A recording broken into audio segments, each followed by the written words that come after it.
Bonjour à tous et surtout aux étudiants qui suivent avec moi sur cette chaîne le cours d'électrostatique et de magnétostatique. Donc aujourd'hui, je vous propose le corrigé de la série de TD numéro 7, également que je vais partager en deux parties. Dans la première partie, on va s'intéresser aux méthodes de calcul de champ magnétique par la méthode directe.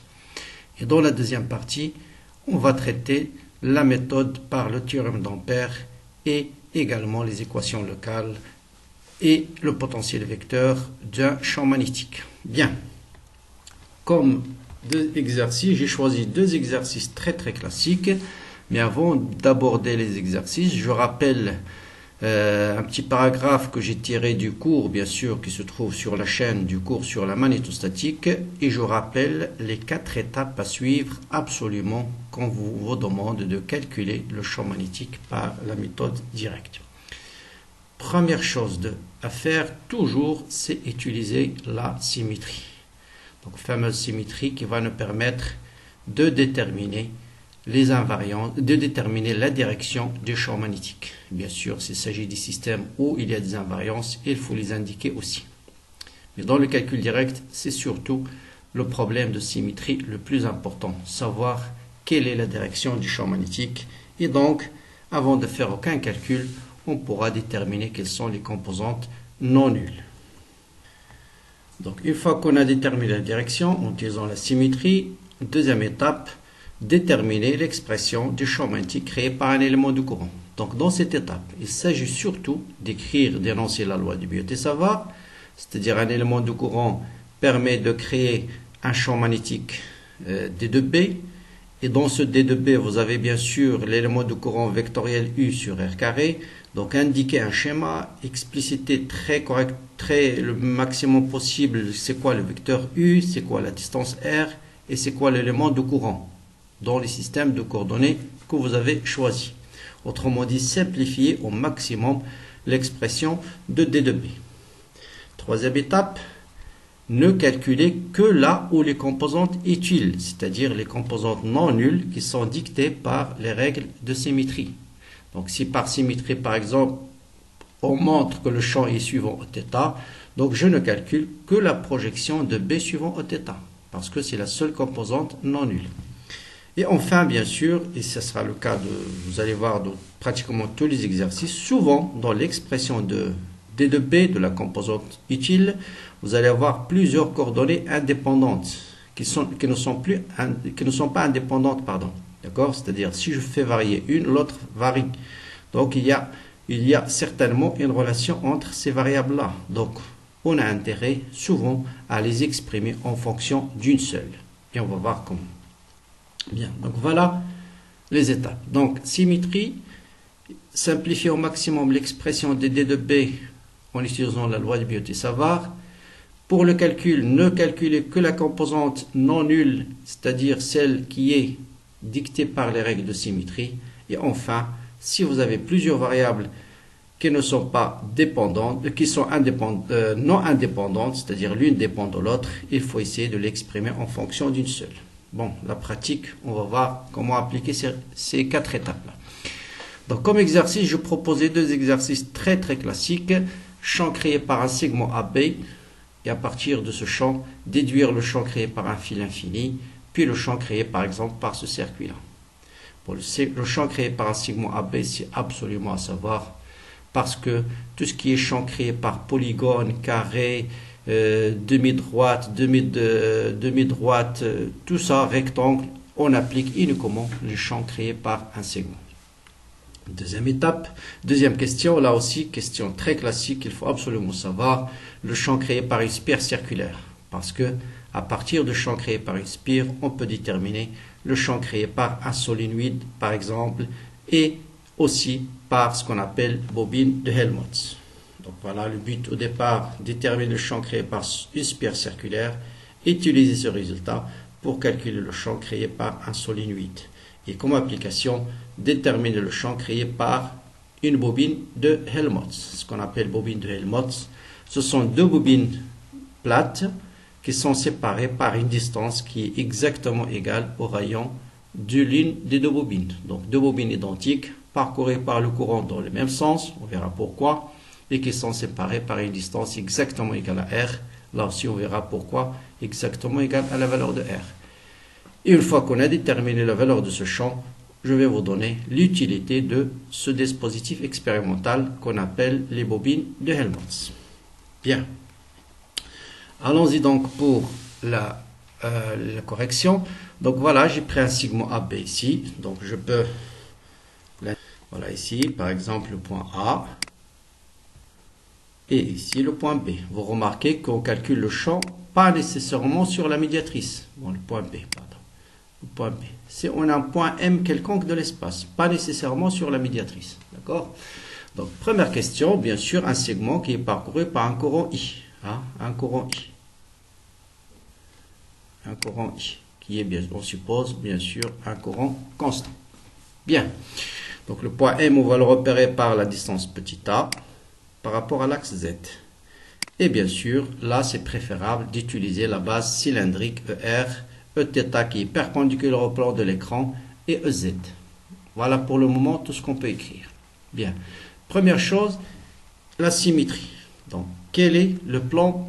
Bon, pour la symétrie, pour le champ magnétique, je rappelle, soit vous allez trouver un plan de symétrie, et ça suffit, parce que le champ magnétique, je vous rappelle, il est perpendiculaire au plan de symétrie, soit il faut chercher deux plans d'antisymétrie.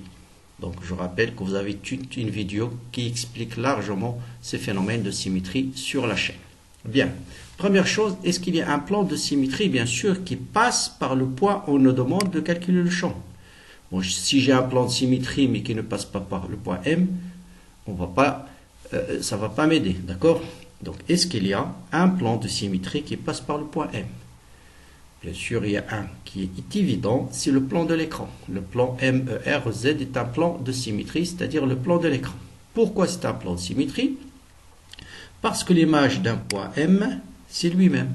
Donc, le courant qui circule dans le point M a la même valeur et le même sens que le courant qui circule dans le symétrique de M, qui est lui-même. Donc, c'est un plan de symétrie. Ce plan-là, je l'ai visualisé ici par la couleur verte. Si le point M il est là, vous voyez bien clairement que le plan formé par ER et EZ, c'est un plan de symétrie. Donc, je suis sûr que le champ magnétique va être perpendiculaire à ce plan. Donc, il va être suivant Eθ.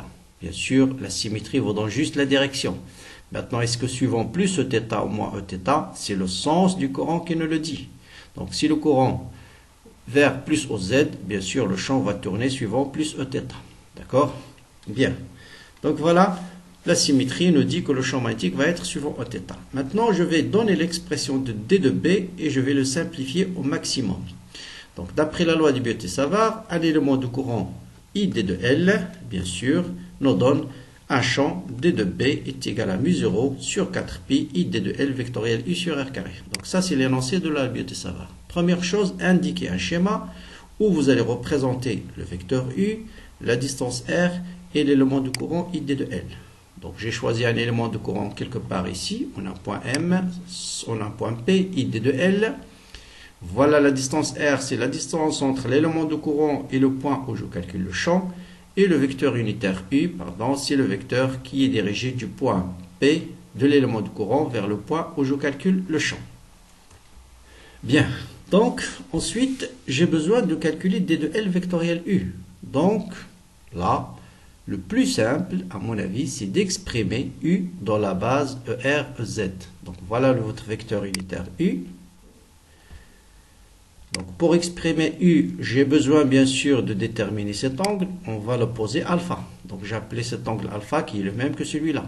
Donc, vous voyez bien que U, c'est cosinus alpha suivant ER.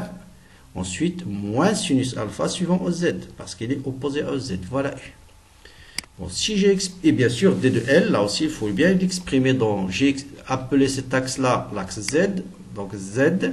Donc, ce sera D de Z suivant EZ. Bon, si je l'appelle X, ce sera D de X suivant EX. Donc là, en coordonnées cylindriques, de préférence, bien sûr, c'est l'axe Z. Maintenant, vous voyez bien que D de L vectoriel U va être écrit d'une façon très simple. C'est Donc T de L vectoriel U, ou bien c'est-à-dire EZ vectoriel U, va se réduire à cosinus θ suivant cosinus alpha suivant Oθ. Et donc, voilà, j'ai simplifié au maximum l'expression de D de B. En utilisant bien sûr un schéma clair où j'ai indiqué c'est quoi U, c'est quoi le vecteur U et c'est quoi la distance R. Le schéma souvent, ça aide beaucoup à bien simplifier l'expression de D de B. Bien. Troisième étape. Je ne calcule que la composante utile. La composante utile ici, c'est la composante suivant Oθ. Je sais que ce D de B a une seule composante suivant Oθ. Donc je vais calculer la projection de D de B suivant Oθ. Or, D de B lui-même, il est suivant Oθ. Donc D de B scalaire Oθ va nous rester directement le module de D de B. Maintenant, je passe à la troisième étape. G, D de B, il dépend de trois variables. Z, R et alpha. Vous voyez bien, si je prends un autre point P ici, vous voyez que R, ce sera cette distance, et alpha, ce sera cette distance. Donc les trois variables, si je change une, les deux autres changent. Donc ce sont des variables qui ne sont pas dépendantes. Donc il faut essayer de les exprimer, en fonction d'une seule variable. Toujours de préférence, on choisit de les exprimer en fonction de alpha. Donc pour exprimer alpha, Z en fonction de alpha, donc là souvent il faut penser soit à la tangente, soit à la cotangente, ça dépend des cas. Dans notre cas, ici, vous voyez bien que tangente alpha, ça va donner Z sur A. Donc, je peux exprimer directement D de Z. Donc, D de Z, je dérive, c'est A fois la dérivée de tangente. Et la dérivée de tangente, c'est 1 sur cos carré alpha, D de alpha. Ensuite, je dois exprimer 1 sur R en fonction de alpha. Là aussi, vous voyez bien, le plus simple, c'est cosinus, qui me donne A sur R. Il faut toujours avoir un terme qui est constant. Comme ça, si je dérive, je trouve directement, je calcule la différentielle, quelque chose comme ça, ça me donne des choses simples. Donc, cosinus alpha, c'est A sur R. Donc, vous voyez bien, donc je détermine A sur R en fonction de alpha et d'une constante. Il ne faut pas, par exemple, utiliser sinus. Sinon, sinus, il va vous donner Z sur R. Et dans ce cas-là, il faut réexprimer Z en fonction de alpha. D'accord? Vous voyez pourquoi on a choisi cosinus? Parce que A sur R s'exprime en fonction d'une constante A et de cosinus. Voilà, une fois que vous avez D de Z, cosinus alpha, vous allez voir l'expression de D de B va devenir extrêmement simple. Je remplace D de Z par sa valeur, je remplace A sur R carré par sa valeur, et qu'est-ce qu'il me reste? Cosinus alpha D de alpha. Bien. Quels sont les bords d'intégration? Je vais intégrer alpha, il varie entre quoi et quoi? D'abord, revenir sur c'est quoi alpha. Donc alpha, c'est l'angle entre l'élément de courant et la perpendiculaire au point M par rapport au fil. Donc je trace la perpendiculaire. Et l'angle entre la perpendiculaire et l'élément de courant, c'est ça ma variable alpha. D'accord? Donc c'est quoi le minimum de alpha? Je trace la perpendiculaire et je cherche là où démarre le courant. Le courant il démarre ici. Donc le minimum de alpha, c'est cet angle-là. Quel est le maximum? Toujours le point M, la perpendiculaire, et là où se termine le courant, c'est là. Donc voilà, le maximum, c'est cet angle-là, que j'ai appelé alpha 2. Donc je dois intégrer, notez bien que alpha 1 est négatif, alpha 2 est positif. Donc j'intègre cosinus alpha entre alpha 1 et alpha 2, et ça me donne sinus alpha 2 moins sinus alpha 1. Donc c'est un résultat absolument à connaître, je dirais par cœur. Donc voilà le champ créé par un segment quelconque. D'accord? Bon, par exemple, on vous dit calculer la valeur de ce champ en ce point, ou bien calculer la valeur de ce champ en ce point. Il suffit qu'on vous donne les distances pour calculer alpha 1 et alpha 2, et vous pouvez calculer le champ en n'importe quel point de l'espace. Bien. Cas particulier, si on est sur la médiatrice, c'est-à-dire cette distance-là est égale à cette distance-là. Autrement dit, alpha 1 en module est égal à alpha 2. Autrement dit, alpha 2, c'est moins alpha 1. Je pose cet angle θ, c'est-à-dire cet angle-là, alpha 2 égale à θ, donc alpha 1, c'est moins θ. D'accord? Donc, vous remplacez dans l'expression précédente, et on va trouver mu 0 i sur 2pi fois a sinus θ. Donc ça, c'est valable, il est comment? Sur la médiatrice. Si vous avez un fil infini, donc si le fil tend vers l'infini, hop, vous voyez bien que alpha va tendre vers quoi? Alpha va tendre vers pi sur 2. Θ, elle tend vers pi sur 2. Donc voilà le champ magnétique B égale à mu 0 i sur 2pi a. Si j'utilise l'expression sinus alpha 2 moins sinus alpha 1, vous voyez bien que alpha 2 tend vers pi sur 2 et alpha 1 tend vers moins pi sur 2. Si le fil devient infini, voyez bien que alpha 1, il tend vers moins pi sur 2. Très bien. Maintenant, on vous demande comme application de déterminer le champ magnétique créé par ce circuit-là. D'accord? Donc, je vais noter ce circuit comme 3 composantes. Vous avez une demi-droite infinie, un segment AP et une autre demi-droite infinie, que j'ai noté 1, 2 et 3. Théorème de superposition, on nous dit que le champ au point P, c'est la somme vectorielle des 3 champs. Bien. D'abord, la symétrie. Quel sera le champ créé par cette géométrie-là au point P? Donc là aussi, vous voyez bien que le plan au X ou Y, c'est-à-dire le plan de l'écran, est un plan de symétrie. Donc le champ va être suivant au Z. Est-ce que tous les vecteurs créent un champ dans le même sens? Vous utilisez la règle de la main droite et vous allez vous rendre compte facilement que le champ, lui, il est suivant plus au Z, que ce soit pour cette demi-droite, pour cette droite ou bien pour cette droite. Ça veut dire le champ, il est sortant, il se dirige vers vous. Donc il suffit de calculer le module de ce champ, le module de ce champ et le module de ce champ et de faire la somme. Donc pour connaître le module d'un champ créé par un segment, il suffit de connaître alpha 1 et alpha 2. D'accord? Parce que ça, c'est le champ créé par un segment en n'importe quel point de l'espace. Donc ça, c'est un segment, sauf infini d'un côté, ça c'est un segment infini dans un côté, ça c'est un segment fini. Je prends le demi-droite 1, infini. Donc voilà le point P. C'est quoi la définition de alpha 1? Alpha 1, c'est l'angle entre la perpendiculaire entre le fil et le point où je calcule le champ et l'angle et le point où démarre le courant. Le courant, il vient de moins l'infini. Donc vous voyez bien que alpha 1 est égal à combien? C'est égal à moins pi sur 2. Et bien alpha 2, c'est l'angle entre la perpendiculaire ou là où se termine le courant, c'est ici, et alpha 2, c'est pi sur 2, pi sur 4, hein, parce que ici vous avez petit a et petit a. Donc ça c'est un carré. Donc alpha 2, c'est pi sur 4. Bon, vous remplacez alpha 1, alpha 2 par leur valeur, et vous avez le module P1. Bon, pour l'autre demi-droite, c'est l'inverse. Vous regardez, alpha 1, c'est l'angle entre la perpendiculaire, toujours par rapport au point où je calcule le champ, et là où démarre le courant. Donc cette fois-ci, c'est alpha 1 qui est égal à moins pi sur 4, et puis alpha 2 entre la perpendiculaire et là où se termine le courant, et bien sûr, alpha 2, vous voyez bien que c'est pi sur 2. Donc vous remplacez, vous allez trouver exactement le même module. Maintenant, pour ce segment-là sur sa médiatrice, soit vous utilisez la forme du champ créé par la médiatrice, soit cette expression-là, avec bien sûr alpha 1, c'est moins pi sur 4, et alpha 2, c'est pi sur 4. Parce que là aussi, vous avez petit a, petit a, petit a, petit a. Donc ça, c'est un carré, et ça, c'est un carré. Bien, tout calcul fait vous donne ce champ magnétique. Bon, comme je dis tout à l'heure, à partir d'un segment, vous pouvez calculer le champ créé par deux demi-droites qui sont liées par un arc de cercle, un polygone, tout ce que vous voulez. Tout ça est basé sur le champ créé par un segment. Ce peut qu'on vous donne juste un segment et puis on vous demande de calculer le champ en ce point. Ah, d'accord?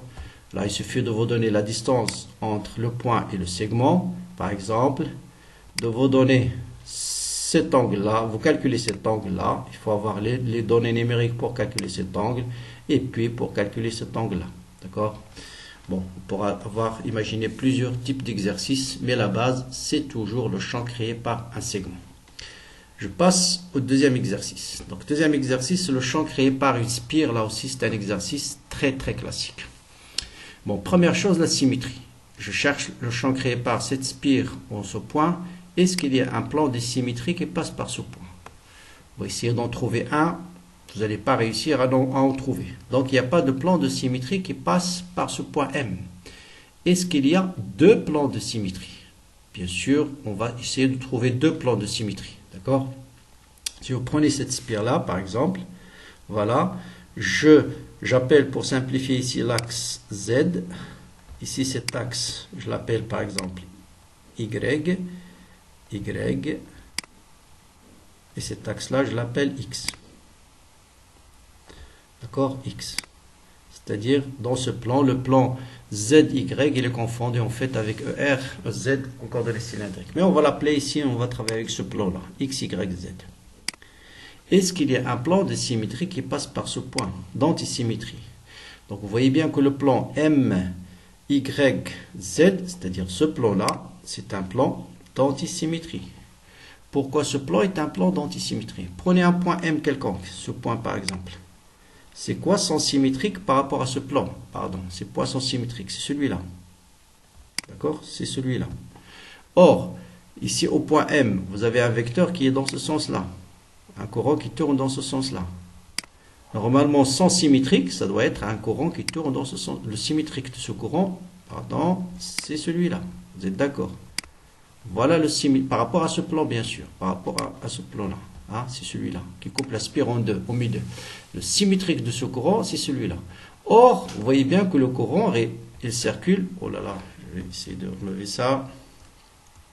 Voilà, donc je disais, voilà ce point M. Hein, voilà le courant, direction de courant. Ce point M, je prends un point symétrique par rapport à ce plan. Voilà ce point, le symétrique, c'est ce point-là. Et normalement, le courant, le symétrique de ce vecteur, c'est ce vecteur-là. D'accord? Or, vous voyez bien qu'en AM', le courant, il circule dans le sens inverse. Donc, ce vecteur, c'est l'antisymétrie de celui-là. Donc, ce plan-là est un plan d'antisymétrie. Donc, la même chose, si vous prenez le plan MZX, c'est celui-là, qui coupe la spire en deux. Là, on le voit mieux. C'est ce plan-là. Bon, c'est ce plan. Bon, ce plan-là, par exemple. Voilà, vous voyez bien qu'il coupe la spire en deux. Ça aussi, c'est un plan d'antisymétrie. D'accord? Ou bien on travaille ici, c'est un plan d'antisymétrie. D'accord? Pourquoi c'est un plan d'antisymétrie? Parce que vous voyez bien que ce point M, sens symétrique par rapport à ce plan, c'est ce point-là. Donc le courant est circulé dans ce sens. Normalement, sens symétrique, c'est celui-là.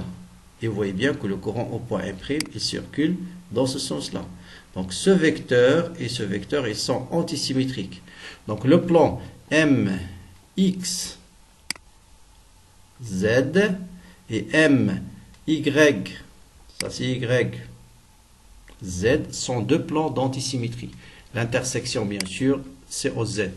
Et donc, on détermine que par symétrie, le champ va être suivant au Z. Bien. Donc, P suivant K. Maintenant, on va passer à la deuxième étape, et énoncer le théorème d'Ampère et simplifier le théorème de Biot-Savart et simplifier au maximum D de B. Donc, par définition, mu0 sur 4pi, id de L vectoriel U sur R carré. Bon, je prends cet élément de courant, id de L. Voilà mon vecteur unitaire U. C'est le vecteur dirigé de l'élément de courant vers le point où je calcule le champ. R, c'est la distance entre l'élément de courant et le point où on calcule le champ. Donc, sur ce schéma, voilà U. Voilà mon vecteur unitaire U. Bien sûr, voilà R.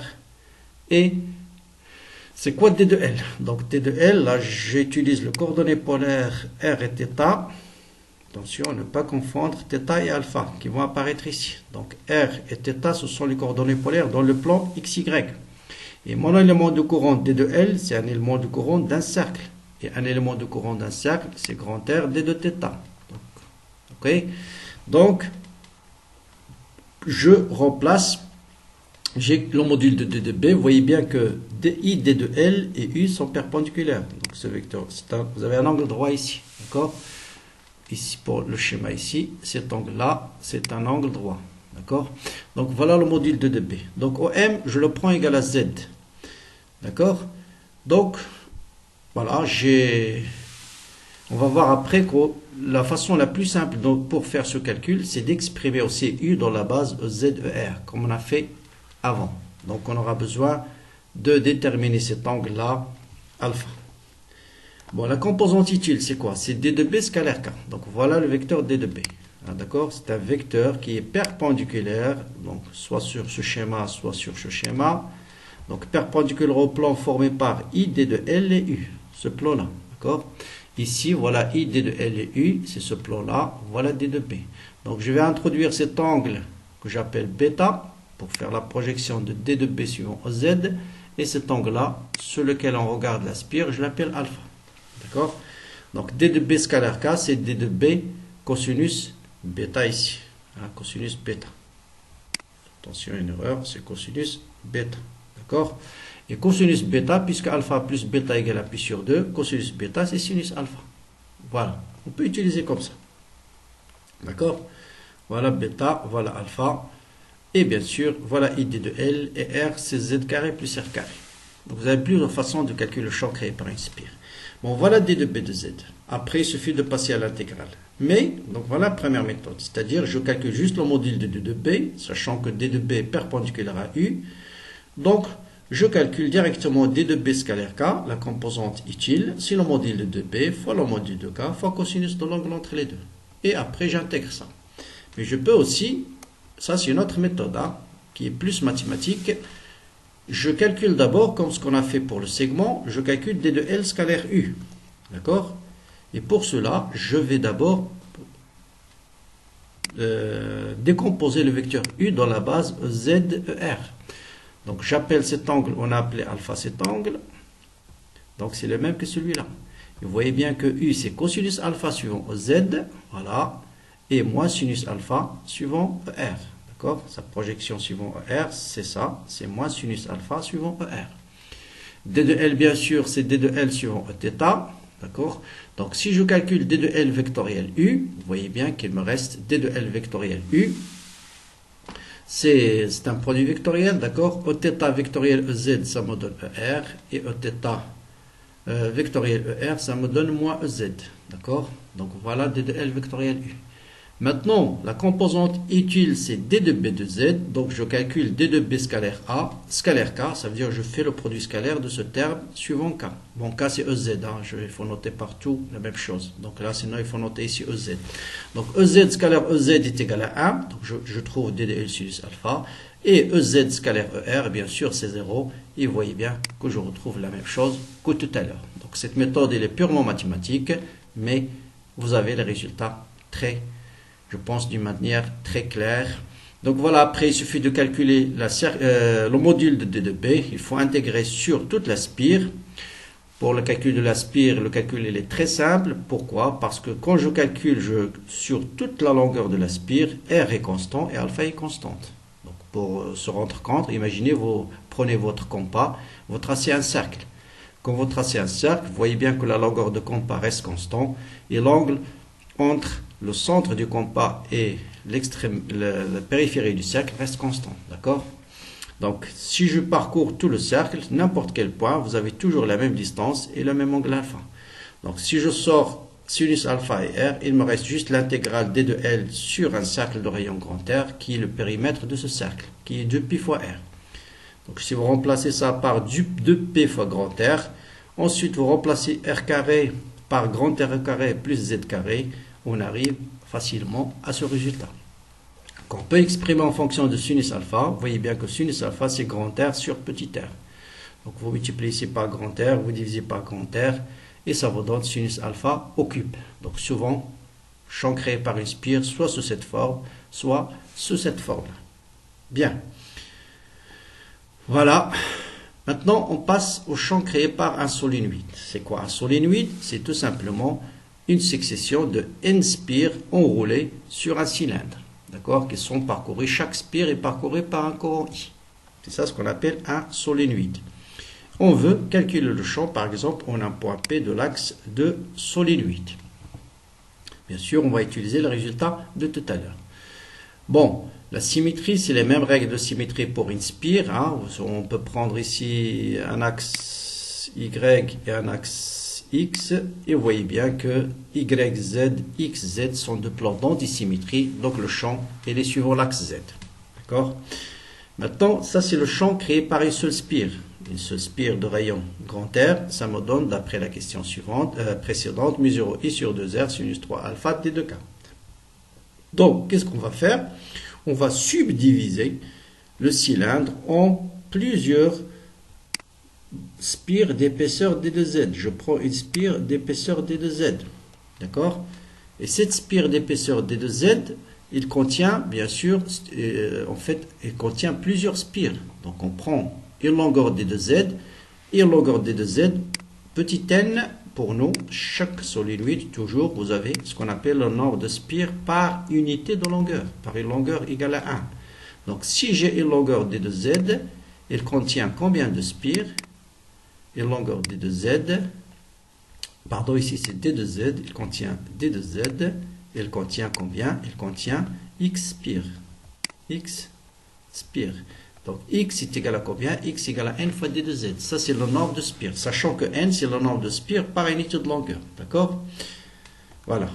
Donc le nombre de spires qui sont contenus dans une longueur d de z, c'est n fois d de z. D'accord? Chaque spire dans ce champ, donc cette bobine plate là va créer un champ d de b. Il suffit de remplacer i par n d de z fois i. D'accord? C'est le champ créé par une seule spire. On multiplie par le nombre total de spires, qui est n d de z. Donc ça, c'est le champ créé par le nombre de spires contenus dans une longueur d de z. Au point P est donné par ça. Bon, après, il suffit d'intégrer, bien sûr, comme tout à l'heure. Là aussi, vous avez alpha et z, ce sont des variables dépendantes. Donc, il faut exprimer z en fonction de alpha. Sauf que ici, faites attention, on ne va pas utiliser tangente comme tout à l'heure. D'accord? Z, c'est cette distance-là. Alpha, c'est cet angle-là. Pourquoi? Imaginez, vous utilisez tangente. Tangente, ça va vous donner R sur Z, qui est tangente alpha. Donc, la dérivée de tangente, ça va me donner la dérivée de 1 sur Z. Ça va être compliqué. Donc là, le plus simple, c'est cotangente. Vous voyez bien que tangente alpha est égal à quoi? Est égal à Z sur R. Donc, Z, c'est R fois cotangente alpha. Donc, je peux calculer d de z. La dérivée de cotangente, c'est moins 1 sur sinus carré alpha d de alpha. C'est clair? J'ai exprimé d de z, donc j'ai tout en fonction de alpha. Donc, il suffit de remplacer et il va vous rester juste l'intégrale de moins sinus alpha d de alpha. Donc, j'intègre entre quoi et quoi? Vous voyez bien que mon angle alpha, c'est quoi? C'est l'angle entre l'axe du solénoïde et là où se trouve la bobine. Donc, je vais intégrer alpha entre l'axe pour ce point P. Si je calcule le champ, ce point. Voilà l'axe de la bobine, du solénoïde. Voilà, la spire démarre là. Le courant démarre là. Donc, voilà mon angle, le minimum de mon angle. Et le maximum, je vais vers le dernier point du solénoïde. Voilà l'axe du solénoïde. Voilà mon point. Hop, voilà mon angle maximum. Voilà comment on définit. Ils sont définis alpha 1 et alpha 2 dans ce schéma-là. Donc, c'est l'angle entre l'axe du solénoïde et là où démarre le courant. L'angle entre l'axe du solénoïde et là où se termine le courant. Et bien sûr, l'intégrale de sinus alpha d de alpha, ça vous donne mu0 ni cosinus alpha 2 moins cosinus alpha 1 suivant le cas. D'accord? Donc, voilà pour le calcul du champ magnétique. Donc, je rappelle deux choses importantes. D'abord, il faut savoir le champ créé par une spire. Ensuite, qu'est-ce qu'on fait? On subdivise le solénoïde en plusieurs spires d'épaisseur d de z. Donc, et cette épaisseur d de z, elle contient n d de z spires. Chaque spire est parcourue par un courant I. En fait, c'est une espèce de bobine plate. D'accord? Cette bobine plate, on connaît le champ. C'est le champ créé par une spire multiplié par tout simplement le nombre total de spires. Après, c'est des calculs qu'on a déjà vus tout à l'heure. Et le calcul d'intégrale vous donne le champ magnétique B. Bien. Cas d'un solénoïde maintenant infini, vous voyez votre point P, si le solénoïde est infini. Donc hop, il tend vers l'infini. Vous voyez bien que alpha, c'est l'angle entre le point P, l'axe du solénoïde, et là où démarre le courant. Donc il démarre vers l'infini. Donc alpha 1 égale à pi. Ici, la solénoïde est infinie dans l'autre sens. Vous voyez bien que alpha 2 va tendre vers 0. Et dans ce cas, on trouve que B égale à mu0 ni. Très bien. Donc, il ne faut pas se tromper. Certains bouquins, vous allez trouver cosinus alpha 1 plus cosinus alpha 2 et non pas moins ce qu'on a trouvé tout à l'heure. C'est juste la définition des angles qui change. Donc, si vous trouvez plus, dans ce cas, alpha, ce sera cet angle-là et non pas celui-là. Parce que pour nous, comme on a défini l'angle entre alpha, c'est l'angle entre l'axe au Z et là où démarre le courant. Le courant, il démarre ici. Donc, vous voyez bien, si vous voulez utiliser cosinus alpha 2 moins cosinus alpha 1, il faut que alpha 1 soit cet angle-là. Celui-là, c'est pi moins alpha 1 et cosinus pi moins alpha, c'est moins cosinus alpha. Et vous voyez bien que moins cosinus pi moins alpha devient plus cosinus alpha. D'accord? Donc, c'est juste la définition des angles qui change. Là, il faut faire attention. Et dans ce cas-là, pour un solénoïde infini, cette fois-ci, alpha 1 va tendre vers 0 et alpha 2 va tendre vers 0. Au lieu de pi et 0. Faites très attention. Bien, on passe au solénoïde, donc bobine plate, pardon. Donc bobine plate, c'est une application, là aussi, de spire circulaire. Donc vous avez deux. C'est quoi les bobines de Helmholtz? Ce sont deux bobines plates qui sont parcourues par un courant dans le même sens et qui sont séparées par une distance exactement égale à leur rayon. D'accord? Et on nous demande de calculer le champ en un point au centre des deux. D'accord? Donc il suffit de connaître sinus alpha. Donc le champ créé par une bobine plate, c'est le champ créé par une spire circulaire. Il suffit de multiplier par le nombre total de spires. Donc il suffit de déterminer sinus de cet angle et enlever au cube. Sinus de cet angle, c'est combien? C'est cette distance-là, c'est grand R sur cette distance-là. Qui est égal à quoi? Qui est égal à R carré plus R sur 2 au carré. Et ça vous donne 2 sur racine de 5. Voilà. Donc, chaque spire, bien sûr, va donner le champ dans le même sens. Champ créé par P1, première bobine, le champ créé par la deuxième. Donc, il suffit de multiplier par 2 le champ créé par une seule. D'où l'intérêt, bien sûr, de choisir le courant dans le même sens. Si le courant circule dans le sens opposé, bien sûr, le champ total va être nul au milieu de la bobine de Helmholtz. Bien. Maintenant, si au lieu de calculer le champ au centre, on va la calculer en un point M, quelconque de l'axe, entre les deux bobines toujours. Donc vous voyez bien que cette fois-ci, que alpha pour la première bobine, c'est cet angle, et pour la deuxième, c'est cet angle-là. C'est plus le même. Donc sinus alpha, c'est grand R sur cette distance-là. D'accord? Et cette distance-là, c'est quoi? Pardon, c'est grand R sur petit r. Et petit r, c'est cette distance au carré, qui est grand R au carré, plus cette distance au carré. Et celle-là, c'est combien? Vous voyez bien, c'est R plus R sur 2 plus X. Cette distance, c'est R sur 2 plus X. Vous voyez, c'est R sur 2 plus X au carré. Pour alpha 2, c'est l'inverse. Cette distance, c'est combien? Vous voyez bien, entre là et là, c'est R. D'accord? Ici, vous avez X. Donc, cette distance, c'est combien? C'est R sur 2 moins X. Donc, R sur 2 moins X. Je rappelle, la distance entre les deux bobines, c'est grand R. Voilà, on remplace et on trouve le champ magnétique au milieu, on a un point M quelconque entre le bobine de Helmholtz. Bon, si je trace les champs, voilà ce qu'on obtient. Donc, le champ créé par une bobine plate, c'est le même que le champ créé par une spire. Il est maximum au centre de la spire et diminue. Si le courant circule dans le même sens, bien sûr, toujours dans l'hypothèse du courant circule dans le même sens, voilà le champ créé par cette bobine plate aussi. Il est maximum au centre de la bobine et décroît, c'est une fonction paire. Si je fais la somme de ces deux, voilà ce que j'obtiens. Et vous voyez bien que entre les deux spires, entre les deux bobines de Helmholtz, le champ est pratiquement constant. Et c'est ça l'utilité des bobines de Helmholtz. C'est un dispositif expérimental qui vous permet d'obtenir une région de l'espace où le champ magnétique est constant. Attention, si le courant circule dans le sens opposé, vous aurez le champ créé par la deuxième bobine plate, quelque chose qui est comme ça. Voilà.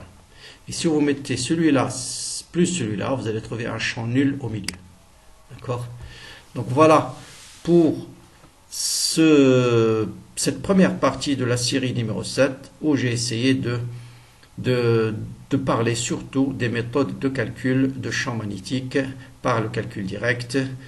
Donc on va continuer cette série dans une prochaine vidéo. On va parler cette fois-ci du théorème d'Ampère, des équations locales, des équations de continuité de champ magnétique. Donc toujours vos remarques, vos suggestions sont les bienvenues. Bon courage et à bientôt.